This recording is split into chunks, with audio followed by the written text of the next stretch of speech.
یہ وہ لوگ ہیں جو مطلب صرف یہ اپنے لیے ہی سارا کچھ چاہتے ہیں، اپنے کیسز میں معاف کرا دی. اس خاندان کا وتیرہ ہے، ان کی پلاننگ کا حصہ ہوتا ہے. پہلے خان صاحب کو انہوں نے لفٹ سے گرایا، وہ سارا کچھ ہوا، اور پھر یہ نواز شریف صاحب پہنچ گئے. یہ ہمارے اوپر عوام کا بہت پریشر ہے حیدر. عوام نے جس طرح کی تکالیف کو سہ کے ووٹ ڈالا ہے، خود اپنے تئیں. ہم نے تو بریانی کی پلیٹ یا لوگوں کو سواریاں نہیں دی نا.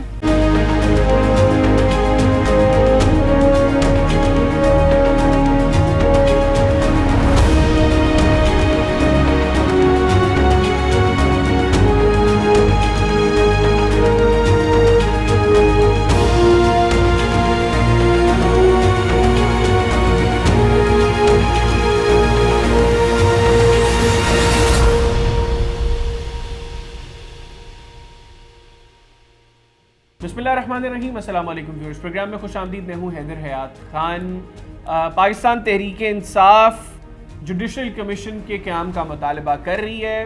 9 مئی کے حوالے سے بلاول بھٹو زرداری صاحب نے بھی مطالبہ کیا، اس کو سیکنڈ کیا تحریک انصاف اور سنی اتحاد کونسل نے. پھر شہباز شریف صاحب میثاق مفاہمت کی بات کر رہے ہیں. چیزیں کس طریقے سے انیشیٹ ہو سکتی ہیں، کس طریقے سے اعتماد کی فضا کو بحال کیا جا سکتا ہے، پروگرام میں اس کو ڈسکس کریں گے. پھر کور کمانڈرز کانفرنس کا جو اعلامیہ ہے وہ تحریک انصاف کی لیڈرشپ اس کو کیسے دیکھ رہی ہے، اس کو بھی ڈسکس کریں گے. میرے ساتھ موجود ہیں مسرت جمشید چیمہ صاحبہ، سینئر رہنما پاکستان تحریک انصاف کی. مسرت صاحبہ بہت شکریہ آپ کے وقت کا. السلام علیکم. وعلیکم السلام. Thank you very much for having me. کیسی ہیں آپ؟ خیریت سے؟ ٹھیک ٹھاک ہیں؟ جی الحمدللہ. کافی عرصے کے بعد آپ سے گفتگو ہو رہی ہے آج. ہاں جی، بس کیا کریں، جو کچھ پولیٹیکل وکٹمائزیشن ہمارے ساتھ ہوئی اور جو ابھی بھی جاری ساری ہے، تو پھر کافی مشکل ٹائم گزارا ہے میں نے. جیل کے بعد بھی کوئی 8.5 تقریباً اپنی فیملی سے دور، بچوں سے دور، اپنے شہر سے دور، اپنے صوبے سے دور. اب آپ کا بیٹا کیسا ہے؟ آپ کا بیٹا ٹھیک ٹھاک ہے؟ جی ابھی thank you Haider, he is fine ماشاء اللہ، ہی از امپروونگ، بٹ ابھی ٹائم لگے گا اس کے ٹھیک ہو. چلیں اللہ تعالیٰ اس کو صحت دے. مسرت صاحبہ یہ بتائیے گا، پہلے تو یہ کہ بہت سے لوگ کنسرنڈ ہیں کہ آپ لوگ ابھی بھی تحریک انصاف کا پارٹ ہے یا نہیں، سینئر لیڈرشپ کے ساتھ آپ لوگ کی کانٹیکٹ میں ہے؟ جی الحمدللہ میں پی ٹی آئی کا حصہ ہوں اور رہوں گی انشاءاللہ ہمیشہ. اور بالکل میں اپنی لیڈرشپ کے ساتھ بھی کانٹیکٹ میں ہوں، اور we are PTI جی، and that's it. And I am very thankful to chairman, جنہوں نے جیل کے اندر بھی ہمیں یاد رکھا، ہماری سیکریفائسز کو آنر دیتے ہیں، قدر کرتے ہیں. تو ایک پولیٹیکل ورکر کے لیے اس سے بڑھ کے اور کچھ نہیں ہوتا کہ اکنالجمنٹ. جو بھی پارٹی کے لیے ہم نے خدمات سیکریفائسز دی، اس کی میرے چیئرمین کو اس چیز کا ادراک بھی ہے اور وہ اس چیز کو ویلیو بھی کرتے ہیں. بالکل ٹھیک. اچھا یہ بتائیے گا، شہباز شریف صاحب میثاق مفاہمت کی بات کر رہے ہیں، آپ کو کیا لگتا ہے کہ گورنمنٹ کس طرح کے انیشیٹوز لے جس سے تحریک انصاف کو یہ فیل ہوگا کہ یار گورنمنٹ واقعی سیریس ہے اور مفاہمت چاہتی ہے، حکومت چاہتی ہے کہ معاملات بہتر طریقے سے آگے چلیں؟ دیکھیں حیدر، ایک چیز بڑی آبویس ہے، یہ ایک چیز میں بہت ہی سیریس ہے، وہ یہ ہے کہ ریگنگ، کرپشن، لوٹ مار اور وداؤٹ مینڈیٹ. اب کون سی میثاق جمہوریت؟ یہ وہ لوگ ہیں جو مطلب صرف یہ اپنے لیے ہی سارا کچھ چاہتے ہیں، اپنے کیسز میں معاف کرا دیے آگے. جس طرح سے مجھے یہ بتائیں میثاق جمہوریت شروع کہاں سے ہوگی کہ جو ہمارا مینڈیٹ ہے آپ اس کو مانو. اچھا یہ میثاق مفاہمت، اگر میں نے جمہوریت میرے منہ سے نکل گیا، میں سوال میثاق مفاہمت کے حوالے سے کر رہا ہوں جو شہباز شریف صاحب نے اپنی اسپیچ میں بات کی. اوکے، مفاہمت بھی دیکھو وہ تبھی ہوئے گی نا کہ آپ فرض کرو کہ حیدر آپ آئے ہو میرے گھر، میرے سے کچھ میرے اور آپ کے ایشوز ہیں، وہ آپ ریزالو کرنا چاہتے ہو اور آپ چاہتے ہو کہ آگے چیزیں ہم موو آن کریں ایمیکیبلی. تو آپ آؤ اور میرے گھر سے جو میرا مطلب آنکھوں کے سامنے والا حساب ہو کہ میرے گھر میں آپ چوری کر کے لوٹ مار کر کے چلے جائیں. آپ مائنڈ مت کریے گا، it's just an example to understand the situation. کیا پھر میری اور آپ کی مفاہمت ہو سکتی ہے؟ جس طرح سے مینڈیٹ جو عوام نے اپنے تئیں ووٹ ڈالا، جس طرح سے ہم لوگ تو کیمپین بھی نہیں کر سکے، سمبل انہوں نے چھین لیا. کسی کو ہمارے تو کیمپس لگانے تک کی اجازت نہیں تھی. لوگ اپنی آئیڈینٹی شو کیے بغیر، لوگوں نے اتنی بڑی تعداد میں، کروڑوں کی تعداد میں پاکستانی عوام نے ووٹ کیا. سو آج کیا جو شہباز شریف صاحب سے یہ پوچھا جائے کہ کیا وہ یہ جو پرائم منسٹر بنے اور بن کے جو وہ مفاہمت کرنا چاہتے ہیں، کیا ان کے پاس اس چیز کا مینڈیٹ ہے؟ کیا پاکستان کی عوام نے انہیں الیکٹ کیا ہے؟ تو اس کا جواب تو ان کو خود بھی پتا ہے کہ فلور آف دا ہاؤس، اسی لیے جو ان کو پتا تھا وہی انہوں نے بولا، جو ان کی سوچ چل رہی تھی کہ مجھے اپوزیشن لیڈر منتخب کرنے کے لیے شکریہ۔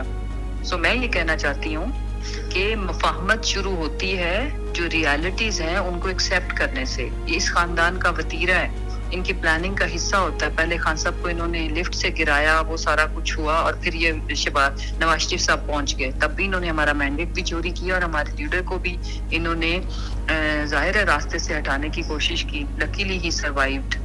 تو اس دفعہ بھی جس طرح سے بروٹلی، جس طرح سے، کیا میں ان کو میسج یہ دیتی ہوں کہ اگر مفاہمت آپ واقعی چاہتے ہیں، دو کام کریں، مفاہمت ہو جائے گی، عوام بھی سمجھ لے گی۔ نمبر 1 یہ کہ ہمارے مینڈیٹ کو ایکسیپٹ کریں اور ویلیو کریں عوام کی رائے کو، اور ہمارا چوری شدہ مینڈیٹ واپس کریں، نمبر 1۔ نمبر 2، جو پولیٹیکل وکٹمائزیشن ہے جو ہمارے خلاف، جو میں آپ سے بات کر رہی ہوں اس وقت، میرے خلاف 24 FIRs ہیں اور ساری میں 780 ہے، ساری دہشت گردی کی ہیں۔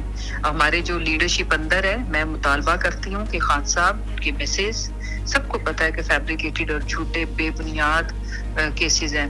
ہمارے جو پنجاب کی قیادت ہے، ملک بھر میں ہمارے جتنے بھی کارکنان ہیں، ہماری خواتین اتنی بڑی تعداد میں، اتنی بڑی وکٹمائزیشن اگینسٹ ویمن کبھی بھی تاریخ میں نہیں ملتی۔ سو ان کو آپ آزاد کریں، اور اس کے بعد ہم سب کو، جتنی بھی پولیٹیکل فورسز ہیں، ان کو بیٹھ کے آگے اس ملک کو چلانے کا لائحہ عمل طے کرنا پڑے گا، اور وہ مل کے ہی ہو سکتا ہے۔ I agree at this point، but آپ نے اگر کسی سے ڈائلاگ سٹارٹ کرنا ہے تو آپ پہلے خیر سگالی کے طور پر یہ 2 چیزیں تو کریں۔ نہیں، خیر سگالی کے طور پہ آپ کیا سمجھتے ہیں؟ اگر فار انسٹنس میں فار ایگزامپل کوٹ کر رہا ہوں، گورنمنٹ اگر جو تحریک انصاف کے پولیٹیکل ورکرز ہیں جو چھوٹے مقدمات میں جیلوں کے اندر ہیں، دفعہ 144 کے اندر ہیں، مطلب بہت بڑی تعداد تو ان سیاسی کارکنان کی بھی ہے، ان کو ریلیز کر دیتی ہے، آپ سمجھتی ہیں کہ یہ ایک بہتر انیشیٹو ہوگا؟ یہاں سے ایٹ لیسٹ ڈسکشن کا آغاز ہو سکتا ہے پھر؟ حیدر، میں یہ نہیں کہہ رہی ہوں کہ ہمارے اوپر ترس کھا کے یا سیکشن 144 کے لوگوں کو رہا کرے، نہیں، میں یہ کہہ رہی ہوں کہ اگر کوئی واقعی کسی نے قانون کو ہاتھ میں لیا ہے، واقعی اگر یہ جو کیسز انہوں نے بنائے ہیں، تو پھر ان کو ثابت کریں نا، ٹھیک ہے؟ پراپر ٹرائل ہونے چاہیے، جوڈیشل کمیشن کی ہم نے پہلے ہی مطالبہ کیا ہوا ہے، تو پھر ان کو تو رکھیں۔ باقی اگر جھوٹے بے بنیاد مقدمات کی بیسس پہ رکھا ہوا ہے تو پھر معافی مانگے قوم سے بھی، ہم سے بھی، ہم سے چلے نہ مانگے، قوم سے تو معافی مانگے۔ جس طرح سے انہوں نے اتنے بڑے پیمانے پہ جو کچھ ہوا ہمارے ساتھ، ملک کے ساتھ، پاکستانیوں کے ساتھ، اور یہ 2 چیزیں ہیں خیر سگالی کے طور پر۔ ایک یہ کہ we need fair trial, number 1۔ Number 2، we need our mandate back. اس سے آگے بات پھر شروع ہوگی۔ نہیں تو پھر مینڈیٹ کی واپسی کس طریقے سے ہو سکتی ہے؟ اب تحریک انصاف ایک کے بعد ایک پروٹیسٹ کالز دے رہی ہے، تو گورنمنٹ تو ڈیفینیٹلی ریزسٹ کرے گی ان تمام چیزوں کو، تو حالات تو پھر بہتر نہیں ہوں گے۔ حیدر، سجیسٹ می کہ پولیٹیکل جو بھی کوئی پارٹی ہو، پولیٹیکل فورس پرامن پروٹیسٹ ہی کر سکتی ہے نا، that is the only way we have. اور ہم کیا کریں؟ لیگل آپشنز پہ آپ کے سامنے ہے کہ الیکشن کمیشن نے ہماری جو مینڈیٹ کے اگینسٹ تھی ہماری ریزرو سیٹس، وہ ہمارا کوٹا باقی پارٹیوں کو دے دیا۔ کیا آئین میں اس کی گنجائش ہے؟ نہیں ہے۔ ان کی 2/3 میجورٹی بنا کے بیٹھ گئے ہیں، تو ہم دیکھیں، ہم ناک کرتے رہیں گے، عوام بھی ان سے مطالبہ کرتی رہے گی، ہمارے اوپر عوام کا بہت پریشر ہے۔ حیدر، عوام نے جس طرح کی تکالیف کو سہ کے ووٹ ڈالا ہے، خود اپنے تئی، ہم نے تو بریانی کی پلیٹ یا لوگوں کو سواریاں نہیں دی نا، ٹرانسپورٹ کے بغیر خود لوگ گئے اپنے طور پر، جس طرح سے لوگوں نے تردد کر کے، ایفرٹس کر کے نشان ڈھونڈا، ہر کینڈیڈیٹ کا کدو ٹماٹر جوتا چمٹا ڈھونڈ کے انہوں نے ڈالا ہے، تو یہ عوام کا مینڈیٹ ہے، عوام کا پریشر ہے ہمارے اوپر۔ سو آئی کین، ایک پاکستانی کی حیثیت سے میں تو اپیل ہی کر سکتی ہوں کہ خدا را سب سمجھیں، پاکستان ایک تکلیف اور اذیت سے گزر رہا ہے، پاکستان کی عوام یہ ڈیزرو نہیں کرتے جو کچھ ہم ہو رہا ہے۔ سو ہم سب کو پاکستان کا سوچنا ہوگا، اور ہم تو ایک ہی بات کر رہے ہیں کہ مینڈیٹ واپس کر دیں اور جو اگر واقعی ہی کسی سے کوئی غلطی سرزد ہوئی ہے، آئین اور قانون کے مطابق سزاؤں کا تعین ہونا چاہیے. فیئر ٹرائل کا اپرچونٹی ہر پاکستانی کا بنیادی رائٹ ہے، اور اگر کوئی واقعی اس میں انوالو ہے تو ہم ان کے لیے معافی بھی نہیں مانگ رہے، ہم ان کے لیے نہیں کہہ رہے. بالکل ٹھیک. اچھا یہ بتائیے گا، یہ جو کور کمانڈرز کانفرنس کا اعلامیہ ہے، اس میں 9 مئی کے حوالے سے اس کے منصوبہ سازوں، اشتعال دلانے والوں، حوصلہ افزائی کرنے والوں اور شہداء کی یادگاروں کی بے حرمتی کرنے والوں کو قانون اور آئین کی متعلقہ دفعات کے مطابق سزا دلوانے کے حوالے سے بات آئی ہے سامنے. تحریک انصاف اس اعلامیہ کو کیسے دیکھ رہی ہے؟ دیکھیں، ہم تو آلریڈی کہہ چکے ہیں، ہم اس کو خیر سگالی کے طور پر دیکھتے ہیں، لیکن ہم یہ چاہتے ہیں، خان صاحب نے پہلے دن سے کہا ہوا ہے کہ what we want, we demand only fair trial، کہ جو واقعی اس میں ملوث ہیں ان کو سزائیں ملنی چاہیے، اور جو ملوث نہیں ہیں، جو بے گناہ ہیں، ان کو انصاف ملنا چاہیے. اس میں تو کوئی دوسری رائے نہیں ہے. دوسری بات یہ ہے کہ ہم سچے محب وطن پاکستانی ہیں، اور ہم سوچ بھی نہیں سکتے، ہم تصور بھی نہیں سکتے کہ ہم کوئی ایسی چیز کریں گے جس میں پاکستان کے اندر جو ہے خدا نہ خواستہ پاکستان کو نقصان پہنچے. لیکن ایک لیڈر لیس کراؤڈ اور ایک موب، اور اس موب کے اندر جو شر پسند عناصر تھے جنہوں نے اس کو انتشار کی طرف وہ لے کے گئے، ان کو آئیڈینٹیفائی کرنا ہمارا اس ملک کا اداروں کا بنیادی حق ہے. اس سے تو ہم نہیں جھٹلا رہے. نہ کوئی بھی پاکستانی کیا یہ وہ کہے گا کہ یہ کیا کین وی افورڈ دس؟ نو. سو اس میں تو کوئی دوسری رائے نہیں ہے. بٹ ایکچولی وی ڈیمانڈ یس، ایک فیئر ٹرائل ہونا چاہیے. جو کلپریٹس ہیں ان کو سزائیں بھی ملنی چاہیے، اور جو انوسینٹ ہیں ان کو انصاف ملنا چاہیے. اس میں کوئی دوسری رائے. بالکل ٹھیک. آخر میں مسرت صاحبہ، اونلی اف یو وانٹ، اگر آپ اس کا آنسر دینا چاہیں، میں آپ کو انسسٹ نہیں کروں گا. ایک پریس کانفرنس جس میں تحریک انصاف سے ڈس ایسوسیشن، سیاست سے علیحدگی کا اعلان، اور اس کے بعد سیاست میں بھی واپسی، اور وہ بھی تحریک انصاف کے پلیٹ فارم سے. تب اگر پریشر تھا، آج کوئی پریشر تو نہیں ہے آپ پر؟ میں بالکل اس کا رپلائی کروں گی. میں کیوں نہیں کروں گی؟ دیکھیں، یہ تو سوال ہی کرنے والے کو اندازہ ہونا چاہیے کہ ایسا کیا ہو گیا کہ میں خوشی خوشی گئی اور میں نے بہت انجوائے کرتے ہوئے پریس کانفرنس کر دی، اور پھر کامن سینس کی بات ہے کہ میں نے وہ کیوں پریس کانفرنس کی. پہلا سوال یہ ہے کہ میں 9 مئی کو خان صاحب کے ساتھ ہوں، جب ان کو گولیاں لگی ہیں تب بھی ساتھ ہوں، تو اس کے بعد میں جیل میں گئی ہوں تو میں ساتھ نہیں ہوں، ایسا نہیں ہوتا. اور دوسری بات یہ ہے کہ ابھی لکیلی یا ان لکیلی، اس کو دونوں مجھے نہیں سمجھ آتی. ابھی بھی مجھے خود بھی سم ٹائم سمجھ نہیں آتی کہ how to explain it, because جب ہم نے الیکشن کانٹیسٹ نہیں کیا، ایکچولی خان صاحب کی طرف سے تو ہمیں تھا گو ہیڈ، دیٹس وائی ہم نے اپنے نامینیشن پیپر فائل کیے.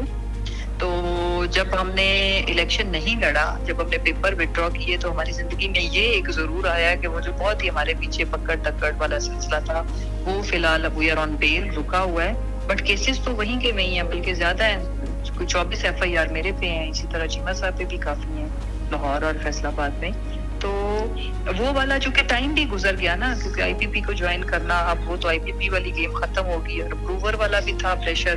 اپروور اب بہت سارے مارکیٹ میں انہوں نے بنا لیے یا بن گئے خود لوگ شوق سے. سو وی آر PTI، اور انشاءاللہ ہم PTI کے ساتھ ہیں ہمیشہ. بالکل ٹھیک ہو گیا. بہت شکریہ مسرت صاحبہ. ایک مرتبہ پھر میں دعا گوں اللہ تعالیٰ آپ کے بیٹے کو صحت دے، اور آپ بھی اب ہمیں دوبارہ ٹی وی اسکرینس کے اوپر جو ہے وہ نظر آئیں، اور جس طریقے سے ہم پہلے آپ کو دیکھا کرتے تھے، آپ اسی طرح ایکٹیولی پولیٹیکل ایکٹیویٹیز کے اندر جو ہے وہ پارٹیسپیٹ کریں. ایک مرتبہ پھر بہت شکریہ ناظرین. مسرت جمشید چیمہ صاحبہ ہمارے ساتھ موجود تھیں، ان کی گفتگو آپ نے سنی. آج کے پروگرام سے اتنے، اگلے پروگرام تک کے لیے مجھے اور میری ٹیم کو اجازت دیجیے. اللہ حافظ. پاکستان زندہ باد.